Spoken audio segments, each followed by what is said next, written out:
Hello ಸ್ನೇಹಿತರೆ, ನಮಸ್ಕಾರ. ಇವತ್ತು ಮಂಗಳವಾರದ ಬ್ಲಾಗ್ನ ಶೇರ್ ಮಾಡ್ತಾ ಇದ್ದೀನಿ. ಅಂದರೆ ನಮ್ಮ ಮನೇಲಿ ತೇರು ಹಬ್ಬ ಅಂತ ಹೇಳಿದ್ನಲ್ವ, ಅದ್ರದ್ದು ಕಂಟಿನ್ಯೂಸ್ ಬ್ಲಾಗು. ಇವತ್ತು 3:30ಗೆ ಎದ್ದು ಅಡುಗೆ ಎಲ್ಲ ಏನೇನೆಲ್ಲ ರೆಡಿ ಮಾಡ್ಕೊಂಡಿದ್ದೀನಿ ಅಂತ ತೋರಿಸ್ತೀನಿ ಬನ್ನಿ. ಯಾರ್ದು ಎಲ್ಪ್ ಇಲ್ಲ, ಎಲ್ಲ ಒಬ್ಬಳೇ ಮಾಡಬೇಕು. 8:30 ಅಷ್ಟರಲ್ಲಿ ಇಷ್ಟೆಲ್ಲ ಅಡುಗೆಗಳನ್ನ ರೆಡಿ ಮಾಡಿದ್ದೀನಿ. ಏನೇನು ಮಾಡಿದ್ದೀನಿ ತೋರಿಸ್ತೀನಿ ಬನ್ನಿ. ಪಲಾವು, ಮೊಸರು ಬಜ್ಜಿ, ಕಾಬಲ್ ಕಡಲೆಕಾಯಿ ಪಲ್ಯ, ಮತ್ತು ಬೀನ್ಸು ಮತ್ತು ಕ್ಯಾರೆಟ್ದು ಪಲ್ಯ ಮಾಡಿದ್ದೀನಿ. ಕೋಸಂಬರಿ, ಪಾಯಸ, ಒಬ್ಬಟ್ಟು, ಅದ್ರ ಜೊತೆಗೆ ಮಜ್ಜಿಗೆ ಮತ್ತು ಒಬ್ಬಟ್ಟು ಸಾಂಬಾರು. ಅದ್ರ ಜೊತೆಗೆ ಆರತಿ ರೆಡಿ ಮಾಡಲೇಬೇಕು. ಸೊ ಏನು ಗೊತ್ತಾ, ಬಡಿಸ್ಲಿಕ್ಕೆ ಈಸಿ ಆಗಲಿ ಅಂತ ಎಲ್ಲ ಬಕೆಟ್ಗೆ ಹಾಕಿ ಇಟ್ಕೊಂಡ್ಬಿಟ್ಟಿದ್ದೀನಿ. ಸೊ ಇನ್ನು ಬೋಂಡ, ಹಪ್ಪಳ ಎಲ್ಲನೂ ಕೂಡ ದಾಸಪ್ಪ ಅವ್ರು ಬರೋ ಅಷ್ಟರಲ್ಲಿ ರೆಡಿ ಮಾಡಿ ಇಟ್ಕೊಂಡೆ. ಇನ್ನು ಗಂಡು ಮಕ್ಕಳಿಗೆ 3 ನಾಮ ಇಡ್ತಾರೆ, ಹೆಣ್ಮಕ್ಳಿಗೆ ಒಂದೇ ತಿಲಕ ಇಡೋದು. ಸೊ ಎಲ್ರಿಗೂ ಕೂಡ ಇಡಿಸಿದ್ದಾಯಿತು. ಇನ್ನು ಪೂಜೆ ಕೂಡ ಶುರು ಮಾಡ್ತಾ ಇದ್ದೀವಿ. ನೋಡ್ಕೊಂಬನ್ನಿ ನಮ್ಮನೆ ಹಬ್ಬ ಹೇಗಿದೆ.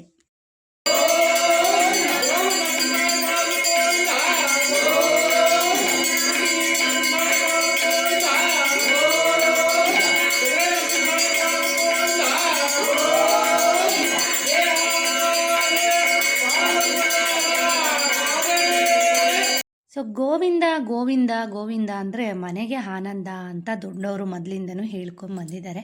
ಸೊ ವರ್ಷಕ್ಕೊಂದು ಬಾರಿ ನಮಗೆ ತುಂಬ ಇಂಪಾರ್ಟೆಂಟ್ ಹಬ್ಬ ಅಂತ ಹೇಳಿದ್ದೀನಿ. ಸೊ ವರ್ಷಕ್ಕೊಂದು ಬಾರಿ ಮನೆಯಲ್ಲಿ ಶಂಖಿನ ನಾದ ಅಥವಾ ಶಂಖಿನ ಕೂಗನ್ನ ಮನೆಯಲ್ಲಿ ಹಾಕ್ಸೋದ್ರಿಂದ ಮನೇಲಿರುವಂತಹ ನೆಗೆಟಿವ್ ಎನರ್ಜಿ ಎಲ್ಲವೂ ಕೂಡ ಹೊರಗೆ ಹೋಗುತ್ತೆ ಅಂತ ಹೇಳ್ತಾರೆ. ಪೂಜೆ ಎಲ್ಲ ಆದಮೇಲೆ ಹಬ್ಬದ ಅಂತಿಮ ಘಟ್ಟ ಅಂದರೆ ಊಟ.